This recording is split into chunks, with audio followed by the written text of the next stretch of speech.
Assalamualaikum warahmatullahi wabarakatuh. Bismillahirrahmanirrahim. Alhamdulillahirabbil alamin. Allahumma shalli ala Muhammad wa ala ali Muhammad. Baik teman-teman semua, ini ringkasan dari yang sudah kita sampaikan sebelumnya. Tapi ini mungkin tidak semua, hanya yang pokok dan mungkin main tim ya, tema tertentu apa yang sudah kita bahas di 14 pertemuan kemarin. Yakni secara keseluruhan berkenaan dengan prinsip ajaran dan sumber dari agama Islam itu sendiri.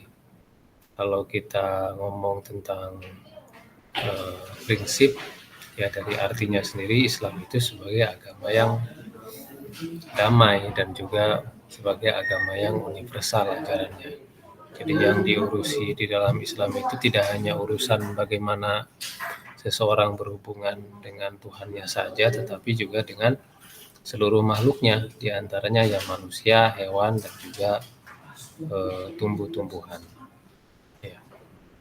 Nah, di dalam ajaran agama Islam tentu salah satu hal yang ditegaskan di dalamnya adalah bahwa agama ini mestinya memberikan solusi pada banyak permasalahan yang dihadapi oleh manusia. Tapi setiap solusi itu dasarnya, hakikatnya itu harus berdasar kepada nilai-nilai keimanan. Jadi solusi yang dibuat itu nilai ketuhanannya itu lekat. Jadi orang memberikan solusi bukan untuk mendapatkan keuntungannya sendiri sehingga dia memberikan solusi tersebut. Tidak begitu ya. Maka nilai-nilai kebersamaan itu menjadi ciri yang sangat kuat di dalam ajaran agama Islam. Bahkan di ayat ini mungkin kalau Anda lihat sebetulnya Allah menegaskan bahwa salah satu cara untuk kita itu tidak khawatir dalam kehidupan itu dan tidak bersedih, yaitu kalau kita beriman. Kan ini satu solusi kan? Ya. Dan itu bukan cuma untuk orang beriman, tetapi juga untuk orang-orang Yahudi, Nasrani, dan juga penyembah berhala gitu. Tetapi dari antara mereka ini tentu kalau mereka punya keimanan, ya, karena di depannya kan menyebutkan ya ayyuhallazina amanu, hai orang-orang yang beriman. Gitu. Nah, yang setelahnya baru disebutkan hadu, orang Yahudi dan Nasrani. Tentu tidak merujuk kepada Yahudi Nasrani. Ya, kalau Yahudi Nasrani itu beriman kepada satu Tuhan dalam perspektif ayat ini, maka mereka akan mendapatkan ketenangan dan ketidaktakutan. Tetapi sebelumnya mereka harus mengerjakan amal soleh dulu. Jadi ini solusi yang pertama itu sebetulnya adalah memberikan ketenangan kepada jiwa manusia. Tapi syaratnya dia harus beriman. Ya. Kalau dia melakukan itu, maka dia akan mendapatkan ajar. Ajar itu akan mendapatkan balasan, mendapatkan pahala. Dan kelak dia tidak akan menjadi orang yang takut, orang yang bersedih. Takut dengan masa depan atau bersedih pada sesuatu yang sudah terjadi di masa lalu. Ya, ini bagian dari solusi yang diberikan oleh Islam, ya kan? Kalau kita tidak ingin takut dan tidak ingin khawatir, maka kata Islam, ya amanu dulu, kemudian beramal soleh. Kemudian kita lihat di ayat selanjutnya, yaitu di surat Al-Baqarah ini dengan jelas menyebutkan bahwa kita sekalian ini akan diuji. Saya akan diuji, Anda akan diuji. Tapi ujian yang diberikan oleh Allah itu hakikatnya sebentar atau sedikit. Ya, di situ ada kata bisyai'in itu kalau Anda lihat. Walana bluwannakum bisyai'in. Kami akan menguji engkau dengan sedikit. Apa yang bakal diuji Allah kepada kita? Pertama, khauf. Khauf itu rasa khawatir, rasa takut, resah, gundah, gulana. Kemudian yang kedua, ju' itu kekurangan atau lebih tepatnya kelaparan tuh ya. Yang ketiga naksin ini lebih tepat pada kekurangan dari ya uang, kekurangan atau jabatan yang tidak seperti yang kita mau gitu ya, kehilangan dari orang yang kita sayang dan sejenisnya. Dan ditegaskan di sebelahnya itu minal amwal wal anfus. Kita mungkin akan kurang dari harta, kehilangan jiwa, ya, dan kehilangan posisi. Ini kan sesuatu yang sebetulnya kita takutkan dalam kehidupan. Ya kan, kita takut lapar, kita takut eh, kita khawatir, kita tidak lulus, takut tidak sukses gitu kan. Dan kita juga akan diuji dengan kekurangan-kekurangan yang ada itu. Dan itu sudah jelas disebutkan di sini. Ya, akan diuji dengan hal-hal tadi. Tadi di ayat pertama kan disuruhnya kita beriman. Kalau beriman maka nggak akan takut dan nggak akan bersedih. Ini pun sama di sini. Ya, ditambahkan lagi wabasiri sobirin, sampaikan kabar gembira kepada yang sabar. Jadi sabar sendiri itu adalah solusi untuk mengatasi masalah-masalah tadi, yaitu takut, khawatir, dan juga kekurangan. Tapi tentu sabar bukan mengelus dada ya. Sabar tentu adalah berusaha dengan sebaik-baiknya. Ini pun ditegaskan kembali di ayat yang lain di surat yang sama 153. Ya ayyuhallazina amanu sta'inu bis-sabri was-shalah innallaha ma'as-sabirin. Hai orang-orang yang beriman, minta tolong dengan sabar dan sholat. Tuh. Ya innallaha ma'as-sabirin. Sesungguhnya Allah bersama orang-orang yang sabar. Jadi Islam itu agama yang memberikan solusi pada permasalahan manusia. Nah, permasalahan manusia yang paling umum itu ada 3, ya, yaitu takut, kemudian lapar, kekurangan, itu masalah kita. Tapi di satu sisi Al-Quran ngasih kita solusi. Solusinya dengan apa? Dengan keimanan, kesabaran, sholat. Sholat itu bagian dari keimanan ya. Minta tolong dengan sabar dan sholat. Ya, dan Allah akan memberikan jalan keluarnya. Jadi kalau kita diuji oleh sesuatu, sudah dikasih tahu ujiannya dan juga sudah diberitahu jawabannya apa, mestinya kan kita lulus. Nah ini Allah memberikan semuanya kepada kita. Kamu saya uji itu dengan sesuatu yang kamu sudah tahu dan saya kasih solusinya. Masa kita tidak lulus juga?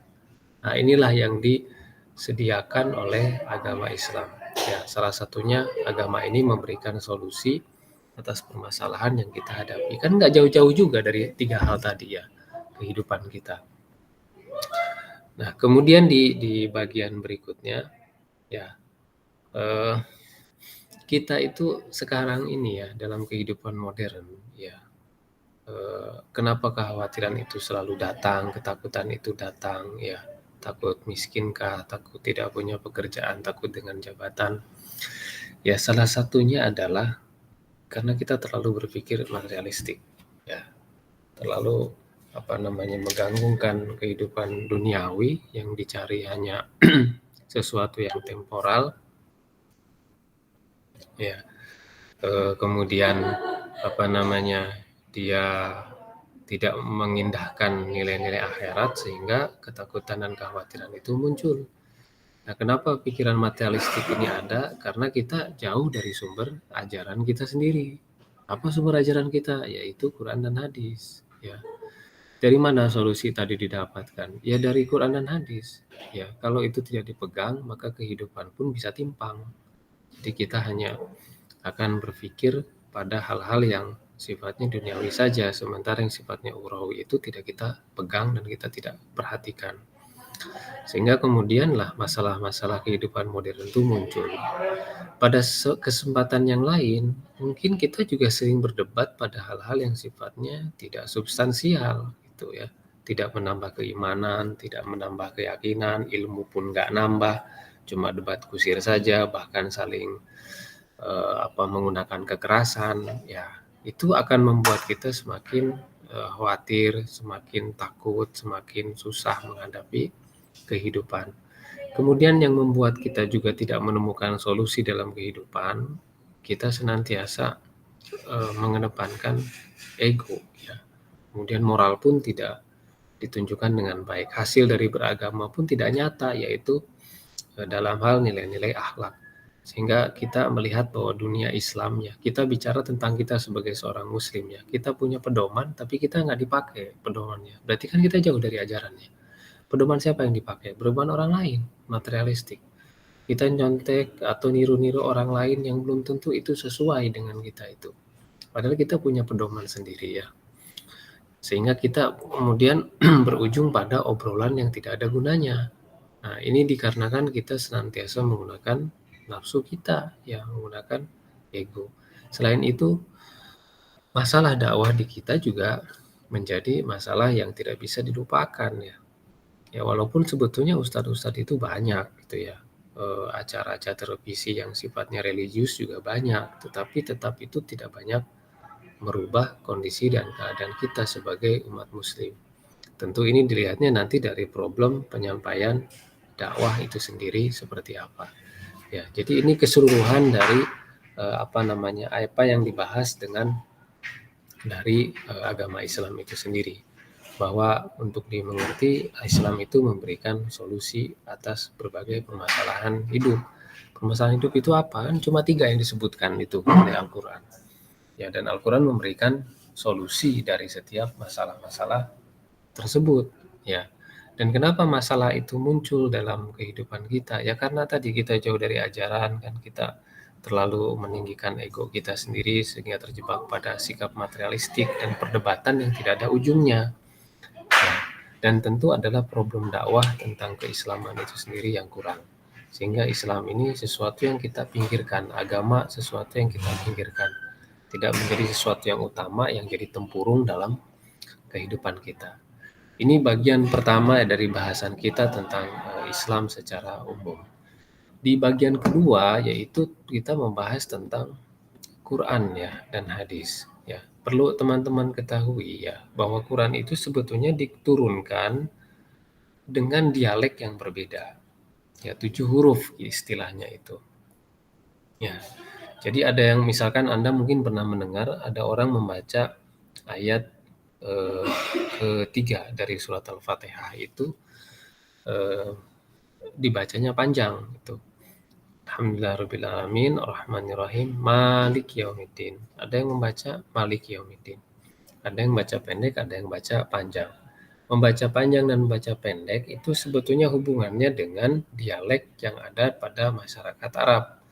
Ada masyarakat Arab yang tidak bisa membaca sod, dia ganti dengan sin. Mungkin Anda pernah dengar kata musaitor, tulisnya musaitor tapi dibacanya musaitir, atau ada yang membaca wadduha dengan wadduhe. Jadi perbedaan membaca Quran itu sendiri ya itu sebetulnya sudah terjadi sejak sangat lama itu, tetapi tidak bermakna tidak kemudian kesimpulannya berarti Quran itu versinya banyak, tidak. Yang versi banyak itu adalah cara bacanya, tapi kalau maknanya tetap sama semuanya. Kemana sekarang yang Quran yang lain itu, yang beda cara bacanya? Masih dipelajari tetapi tidak disebarluaskan. Ketika masa Utsman bin Affan itu memang dihilangkan. Gitu. Yang ada kita sekarang itu adalah Quran yang sudah mengakomodir semua dialek masyarakat Arab. Gitu. Sehingga yang lainnya itu tidak disebarkan dalam bentuk mushaf. Tapi kalau diajarkan masih. Kalau diajarkan masih kan itu artinya bahwa semuanya sebetulnya diakui. Dan Anda kalau mau belajar cara membaca Quran dengan cara yang berbeda ya ada tempatnya.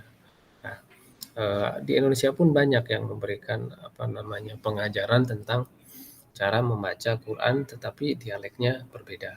Nah, kalau Anda menemukan gambaran itu jangan menganggap bahwa Quran itu punya versi. Ya, versi itu kan berarti ada yang salah di yang sebelumnya kemudian ditambahkan atau dikurangi. Kalau ini enggak, ini beda bacanya tetapi tidak disebarkan. Karena dikhawatirkan memang ini akan menjadi masalah ya di umat muslim, saling mengklaim ini yang paling benar, ini paling benar. Maka pada masa Utsman itu dihilangkan gitu supaya orang hanya fokus pada satu Quran. Ya, sebagaimana kita tahu Quran itu zero error ya, tidak ada kesalahan. Ya, jadi semuanya itu memang revealed dari Allah Subhanahu wa taala. Nabi tidak pernah nambah-nambahin, tidak ngurangin juga. Dia hanya menyampaikan apa yang Allah sampaikan begitu ya begitu adanya. Dan dia turun selama 20 tahunan. Dan turun selama itu untuk merubah umat muslim dari keburukan molar pada nilai-nilai kebaikan. Dan itu membutuhkan waktu sekitar ya 20 tahunan itu. Ya, dari sejarah turunnya Al-Quran itu dari Lauhul Mahfud kemudian ke langit dunia, kemudian melalui malaikat Jibril disampaikan kepada Muhammad dengan cara bermimpi, dengan cara dari balik tabir. Ya. Nah, di antara Quran itu sendiri itu ada hadis. Nah, hadis ini harus digandengkan dengan Al-Quran. Anda tidak bisa hanya mengambil Quran sebagai hukum, kemudian meninggalkan hadis. Nggak bisa. Dua-duanya harus ada. Jadi hadis dipakai, Quran juga dipakai. Tapi sebuah hadis itu akan dikatakan benar atau salah, itu sesuatu yang tidak mudah ya, susah. Karena kalau Quran kan orang sudah tahu Qurannya, tidak ada kesalahan. Tapi kalau hadis itu bisa berisi banyak sekali kesalahan. Maka setiap hadis yang didapatkan itu harus memiliki 3 komponen. Ada sanad, ada matan, ada rawi. Seperti contohnya di bawah ini ya. Nah, ini. Ini yang merah-merah ini, yang merah, kemudian kuning ini, hijau, kemudian biru, ya kemudian apa namanya, ungu, ini semua nama orang. Dan semuanya ini sanad. Sanad itu yang disandarkan. Ya. Kemudian setelah sanad itu ada matan. Matan itu redaksi hadis, omongan hadisnya. Nah, ini seperti ini, innamal a'malu binniyat. Ya. Sesungguhnya pekerjaan itu sesuai dengan niatnya. Ini namanya matan, redaksinya. Nah, yang menyampaikan hadis ini namanya Bukhari. Bukhari itu namanya rawi. Maka di hadis itu ada biasanya HR. HR Muslim. HR Muslim itu kepanjangannya hadis riwayat. Itu.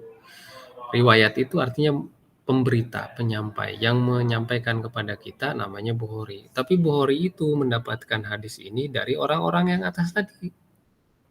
Ya, dari yang warna merah, ungu, kuning, hijau ini. Yang kita sebut dengan sanad. Jadi rangkaian-rangkaian ini harus ada dalam hadis. Kalau ini tidak ada, maka hadisnya bisa saja bermasalah atau hadisnya itu punya kelemahan. Ya. Jadi kalau Anda mendapatkan sebuah hadis yang Anda ragu, ya ini hadis ini sebetulnya benar atau salah, maka Anda harus cek semua keseluruhannya ini. Cek sanadnya, cek matannya, cek rawinya, harus dilihat. Ya. Karena di Al-Quran, di ilmu hadis itu, kalau ada satu penyampai itu punya berbohong atau kebohongannya banyak, maka itu tidak akan bisa dipakai untuk berhukum. Ya, jadi hadis ini lebih ketat daripada Al-Quran. Ya, nah, ini untuk diketahui saja bahwa bagian hadis itu tidak hanya redaksi, kemudian siapa yang menyampaikan HR, tetapi harus ada sanadnya ini. Ya, baru hadis itu bisa kita gali. Hadis ini sebetulnya hadis yang benar atau tidak benar. Karena kalau sanad ini semakin banyak dan semuanya sepakat pada satu redaksi, maka hadis itu disebut hadis mutawatir atau hadis sahih atau hadis benar. Ya. Dan kalau misalkan cuma sedikit, tetapi orang-orang yang menyampaikannya itu orang terpercaya, maka derajatnya itu hadis hasan, ya, hadis yang baik. Ya, karena tidak banyak orang, ya. Kalau nggak ada sanadnya, ya itu bermasalah gitu hadis tersebut, ya. Sama dengan matan redaksi hadisnya. Kalau si matan ini bertentangan dengan Quran, logika dan moral, itu juga jangan dipakai hadis tersebut. Ya. Jadi cara mengukur sebuah hadis itu dari situ paling tidak. Nah, kalau misalkan Anda mendapatkan sebuah redaksi hadis dan menurut Anda ini bertentangan dengan Quran, bertentangan dengan moral dan logika, ya jangan dipakai. Ini belum lagi kalau lihat sanadnya. Oh, ini sanadnya kurang, cuma satu orang. Kalau cuma satu orang, juga belum masuk pada derajat mutawatir. Bisa saja derajatnya itu adalah hasan. Ya. Kemudian pembahasan kita berikutnya ya ini berkenaan dengan akidah. Akidah sebetulnya sederhana saja ya. Karena hubungannya dengan iman kepada Allah, pada malaikat, kitab, rasul, hari akhir, qada dan qadar. Ini kan hal yang sebetulnya kita sudah sangat sering membahasnya sejak lama, mungkin sejak SD, sejak SMP. Memang rukun iman itu ya ini, itu, ya. Akidah itu ya ini, itu, ya. Iman kepada semua hal yang disebutkan di sini itu adalah keharusan bagi seorang muslim, ya. Dan semuanya sebetulnya tidak perlu membutuhkan logika, ya. Karena kalau sudah iman kan sudah selesai. Ya, walaupun kita bisa saja mempelajarinya lebih dalam ya. tentang iman kepada Allah misalkan. Makanya disebutkan kan di ayat-ayat tadi, amanu terus gitu. Ya ayyuhallazina amanu, hai orang-orang yang beriman. Yang masuknya disebut orang beriman itu ya kepada ini semua.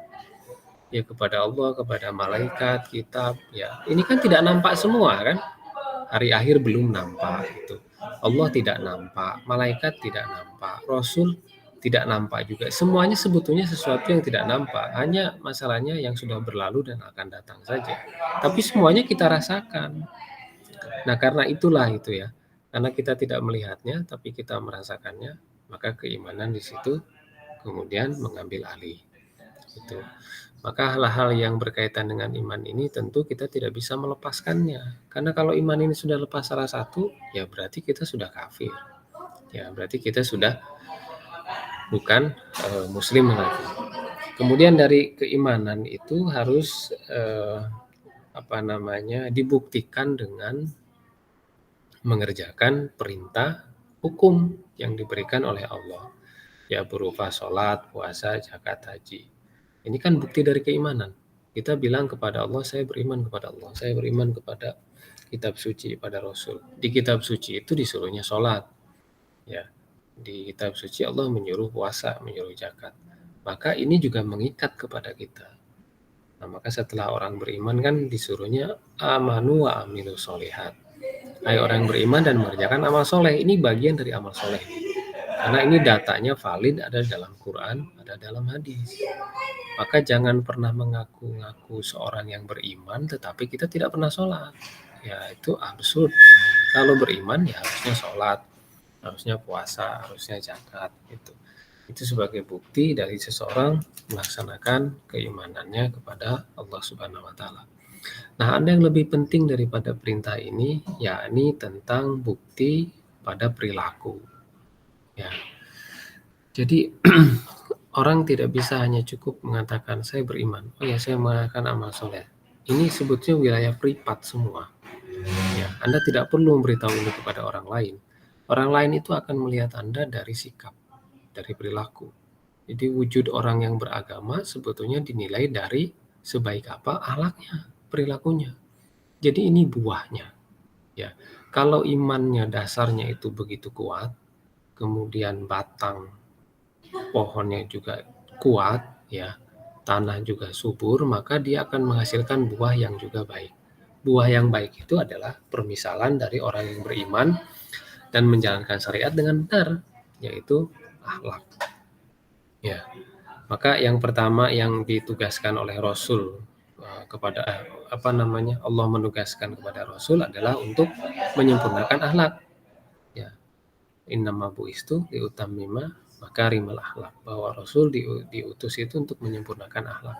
Sebab akhlak orang-orang Arab jahiliyah itu bermasalah dalam segala aspek, ya, entah itu pribadi, entah itu sosial. Maka Rasul datang untuk merubah itu semuanya.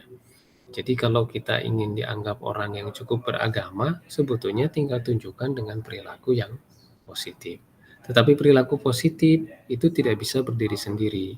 Jangan kemudian Anda berpikir yang penting kan kita berbuat baik, Pak. Ya nggak bisa, berbuat baiknya itu harus dasar pada iman. Ya, pada amilus solihat, baru Anda melakukan perbuatan baik.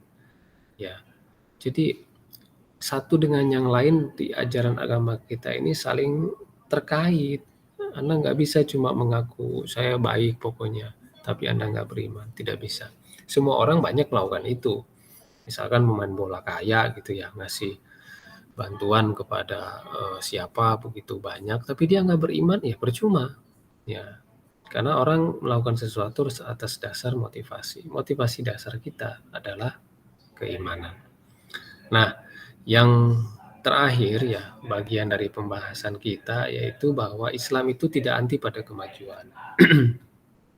Ya, Islam itu mendorong kita untuk cerdas. Islam itu mendorong kita untuk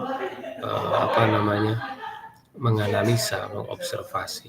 Maka ayat pertama yang disuruh Allah kepada Nabi Muhammad dan disahkan kepada kita, diberikan kepada kita, yaitu surat Al-Alaq.